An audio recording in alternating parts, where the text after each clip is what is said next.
Good evening, friends. How are you? Hope you all are doing good. So, friends, we are now moving towards the end of the 7th standard NCERT chapter. Today, we are going to see the 8th chapter of the NCERT. Before that, let us discuss the yesterday's question about comparison between road transport, rail transport, water transport, and air transport. So, friends, as we have seen yesterday, the human environment and its various components. So transport is one of the important component of the human environment.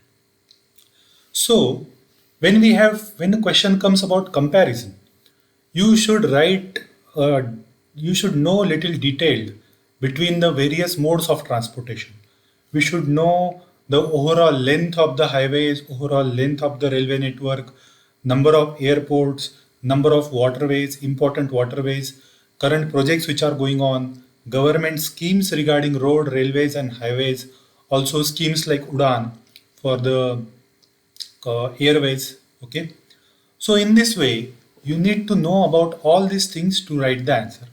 This type of question can be asked in a paper 3 or paper 1. Okay. So, first point you should write about the definition of transport and the condition of transport in India and how it was and how it is changing, how competitiveness between the various modes of transport is changing, how road and rail network were very cheap before a few years back. Now they are becoming costly slowly. So why they are becoming costly? Why they are becoming cheap? Why they were costly? How government interventions are playing the role? How international interventions, how private players are changing the role, and how people are benefiting out of that. In what sense? In terms of freight charges, in terms of people carrying the people. Okay, these we are all benefiting from the different types of transportations. Okay, industries are benefiting, common individuals are benefiting. Okay, so international export also is getting cheaper because of the projects like North South Transit Corridor, which is using multimodal way of transport. So slowly, this type of chapters are going to come more and more, and you have to use these chapters in mains examination much frequently. So most of you have written the answer, but since it is a 7th standard NCERT, I can understand you guys don't know much about it. So as we proceed, we must read chapters from Economic Survey, we must read chapters from India Yearbook. They will help you to write this type of answers in a more dynamic way. Okay. So hope slowly you guys improve upon your answer. Okay. So now today we are going to see the eighth chapter of NCRT. Okay. I think there are 9 or 10 chapter over there, so hardly 1 or 2 chapters have been remained. Okay. So eighth chapter is about human environment interaction, specifically in tropical and subtropical regions. So, how humans are interacting with the surrounding environment, specifically in the tropical and subtropical region, that we are going to see. So, when we say tropical region, so what is a tropical region that we have seen? So, definitely this is the globe. So, 23 and half north, 23 and half south. Okay, so here and here, and at the center you have equator. Okay, so this is we called as a tropical region. Subtropical region is region beyond tropical region up till we can say 60 degrees, up till Arctic Circle 66 and half. Okay, so this is tropical and subtropical region. So how people are dealing with the surrounding climate in tropical and subtropical region, that we are going to look into this chapter. Okay, so first thing that comes in the tropical region, a very important basin is called Amazon basin. We know that Amazon is the largest river in terms of volume. Okay, so Amazon river is a part of South America. It is also the forest in the Amazon river is also known as lungs of the world, that we have seen yesterday in environment topic. Okay, so this Amazon river, this equator passes through this Amazon river, or Amazon basin is formed around this equator. So friends, we had seen that equator is the region which get highest amount of sunlight and highest amount of rainfall. So here we have very dense forest. So 10 degrees north and 10 degrees south, we have very dense forest around the Amazon river. Okay. So this river flows through Brazil, flows through Bolivia, Colombia, Peru, okay, Venezuela. These are the countries through this Amazon river and its tributaries are flowing. Okay, so what happened when Spanish people came in this region? They tried to overtake this region. So a fire tribe, okay, which had some women population as well, they attacked these people with bow and arrow. They were wearing headgears, they were wearing grass skirts and all. So they were so fast that these Spanish people remember the story of a Roman Empire women fighter called as Amazon. So, depending on those women fighters, they name this region as Amazon Basin. Okay, so this Amazon is a very important for the world, and currently you might have seen most of the Amazon forest in the last year was burned out. It was cleared. There is a very famous song of Michael Jackson. If you heard the Earth song, which has been shot in the Amazon River and depicts the deforestation issues of the Amazon River. If you haven't seen the Earth song, you must see. It's one of the world famous song of Michael Jackson. Okay, so this Amazon basin, let us understand how people live in the Amazon basin. As you guys know, wherever we are living, we need to adapt ourselves to the surrounding areas. So people living here, the life is not very easy as they are going to deal with lots of animals, the difficult forest. Forest is so thick that even you cannot enter into the forest. It's complete dark because canopies are so thick. Sunlight cannot reach up to the ground. So the plants which can grow in the shadow, they will only grow like creepers and all, they will grow over here. So life is very difficult over here. So since it is on the equator, day times are very hot and humid. So daytime, because of this hot and humidness, every evening, okay, there will be rainfall. So almost there is a daily rainfall in this region. Okay. So temperatures are very high during the daytime. Night time though temperatures are not very high, but because of the high humidity, it is always very humid type of atmosphere over there. Okay. So this forest is called as a rainforest or as a very famous Amazon rainforest. So here very famous birds because it's very rich in biodiversity. There are very famous birds like toucans, hummingbirds, birds of paradise can be seen over here. There are you might have heard about the fishes called as piranhas. So many movies have come, horror movies about piranhas.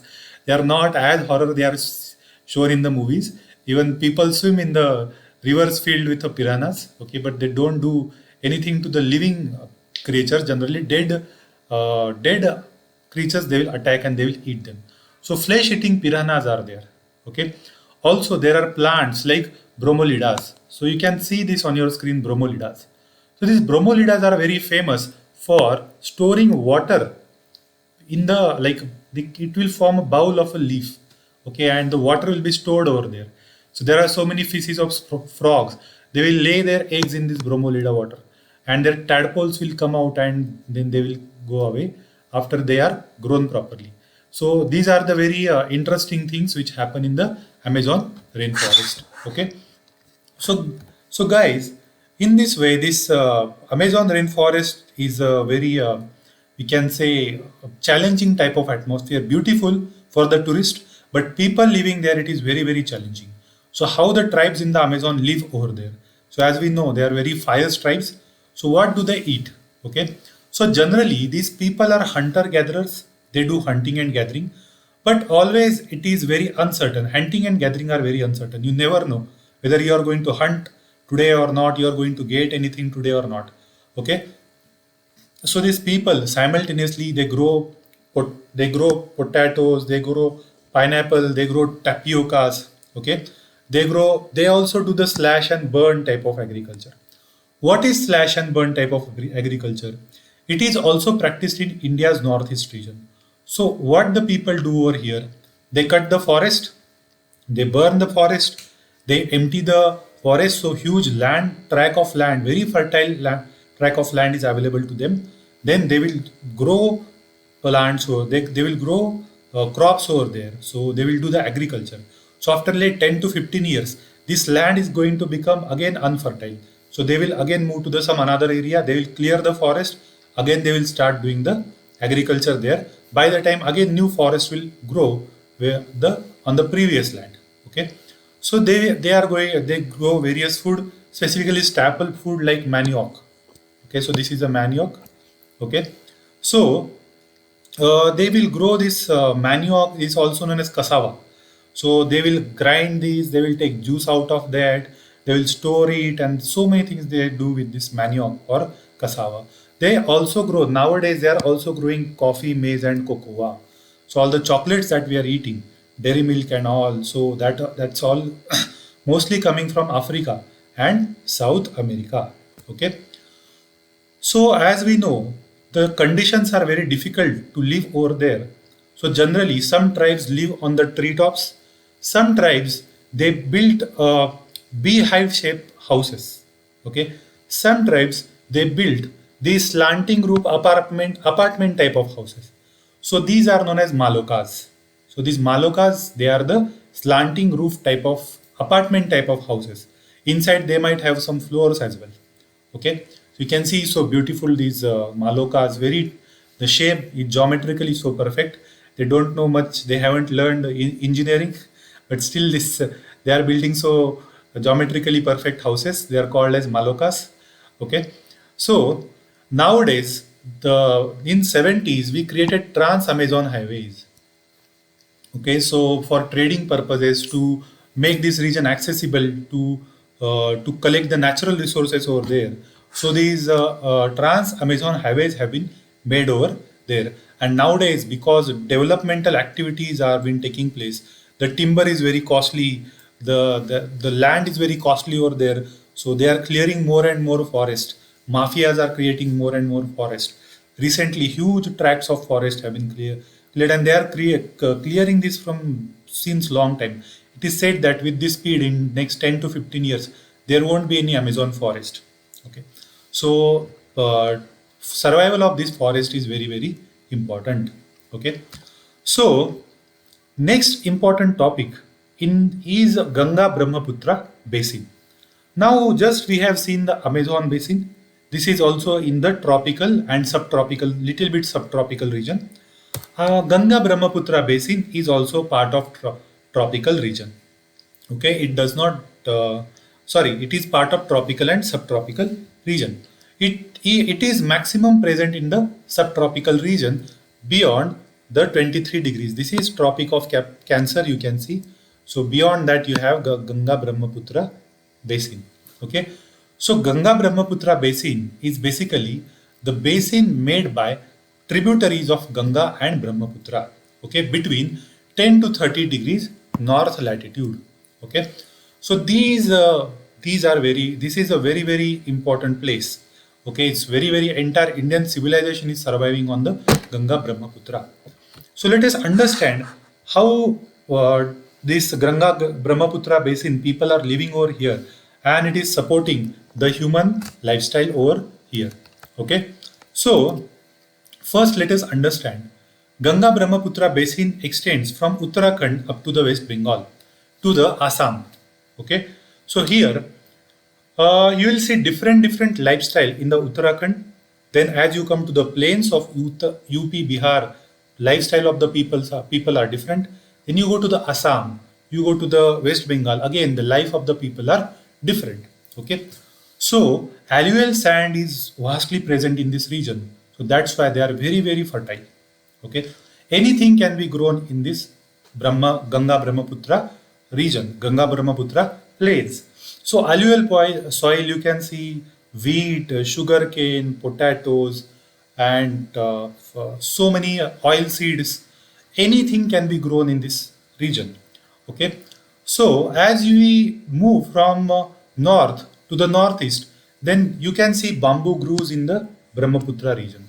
These tribes are very fond of these bamboos, and if you go to the Assam, if you go to the northeast, these people love bamboos. They will cook in the bamboos, they will make pickles of the bamboo, they will make vegetable of bamboo shoots, they will make houses of the bamboo shoots, they will make cups of the bamboos, and everything is made up of bamboo. They will have clothes of bamboo. So bamboo is very very important. Recently, government of India has allowed people to grow bamboo on the agricultural land. Before that, it was not allowed. It was considered as a forest produce. Okay, so in the northeast, you will see bamboo groves. They are very very famous.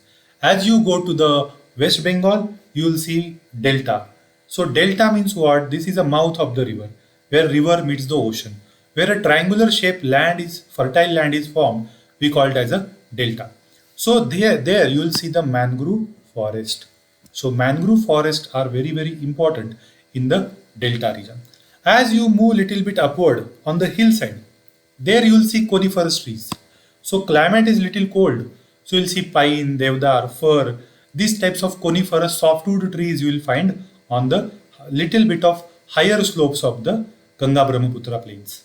Okay, so this is very very important region. Also, this as you go to the West Bengal, you go to the northeast. One of the major food item is fish and rice. So fish and rice is eaten very fondly in this region. So various varieties of rice these people will eat. Various varieties of rice. Okay, you can't even imagine these types of rice they will make. Okay, and fishes like rohu, katla, and hilsa. Hilsa, you know, it's very very famous fish of West Bengal. Very costly and considered as a privilege to eat the hilsa. Okay, so the Bangladeshi Prime Minister, when she came to the India, she used to cook the hilsa fish for Pranab Mukherjee in the Rashtrapati Bhavan by herself. Okay, so hilsa is very very important fish. Okay, so fish and rice, these types of very important food, these people will eat in this region. So this region is also developed by by us. So there are waterways, there are highways, there are road and rail networks are there. Also, this eastern dedicated freight corridor is also being built in this eastern section. Okay, like western dedicated freight corridor, eastern dedicated freight corridor for the rail and road network is being built over there. Also, national water highways are being developed in this region. The famous is Allahabad to Haldia. So Haldia is very important port in the Kolkata. So Allahabad Haldia is a national highway, national waterway number one is being constructed in India. So huge highway, a huge waterway, which is it is being constructed. Okay, so I think first ferry has been taken place by this highway, and now freight transport has started from this highway. Okay, terrace farming is also very important in this northeast section. Here hills have very steep slope. So there people cannot do farming in the valleys because valleys are very very narrow. So what they do when they have a hill like this, okay, they will cut these hills like this. Okay, so the plain terraces will be formed over here. So they are called as a terrace. Okay, so they will do farming in the terraces. Okay, so when they do the farming in the terraces, so the water will not flow directly from the top of the mountain to the valley. So water will also be saved. Rapid runoff will not happen on the on the mountain. Okay, so this is known as terrace farming. So terrace farming is very very important in the northeast. In Ganga Brahmaputra, you will see this type of fish called as a dolphin, Gangetic river dolphin, or called as a susu. This susu, their eyesight is not developed. Okay, so they have certain waves. They'll emit those waves here and there. Okay, so using this, they will navigate from one place to another place. So in this way, this chapter is talking about some important information which can be asked in your preliminary examination. Okay, so note down this important information in your notebook. Okay, now here there are some important cities in this region of Ganga Brahmaputra plains. These important cities of big civilizations which have been developed over here: Allahabad, Kanpur, Varanasi, Lucknow, Patna, and Kolkata. So more than 10 lakh population is there in these cities. So that's why big cities are developed over here. So almost 25 to 40% of the population of India is staying in this Ganga Brahmaputra basin. That's why it is very very important. Kolkata is very important port over here on the river Hooghly. Okay, Hooghly is one of the distributary of Ganga. So Kolkata is very important port in this region. Okay. So I hope guys you have understood this chapter. So note down all the important points which I have made mentioned in the PPTs, which can be asked you in the exam. Now based on this, let us solve some MCQs. Okay. So MCQs, first MCQs is toucans. So toucans are the types of what? Exotic bird in the Amazon River. Manioc is a staple food of Amazon. Okay. Kolkata is located on the Hooghly. Devdars are coniferous trees. Okay. Bengal tigers are found in the delta area. They are found in the West Bengal. West Bengal is a delta area. So they are found in the delta area. Okay. Then there are some match the following questions. Okay. Very, very important. So let us understand what we can answer first. Cotton textile, Maloka, Pirana, silkworm, Kaziranga. So what is a Maloka? Maloka slanting roof. Pirana is a fish. Kaziranga is in the Assam. Kaziranga is a national park, is in the Assam. Okay. Silkworm, okay, used for the sericulture. So in this way, you should answer the questions. So I hope you have understood the entire topic. Very simple, but so many facts. See, in the end of NCRT, you are going to gather so many facts. So revisions are very, very important. Right now, you may feel that, oh, this is very simple, very, very simple. I don't want to see the video. I can do it at any time. So don't miss the video. Do the chapters every day, because in the end, you will gather this many number of facts. So it is very important and very easy to finish these chapters on the day-to-day basis. Okay. So thank you guys. See you tomorrow. We'll see the question at 8 o'clock.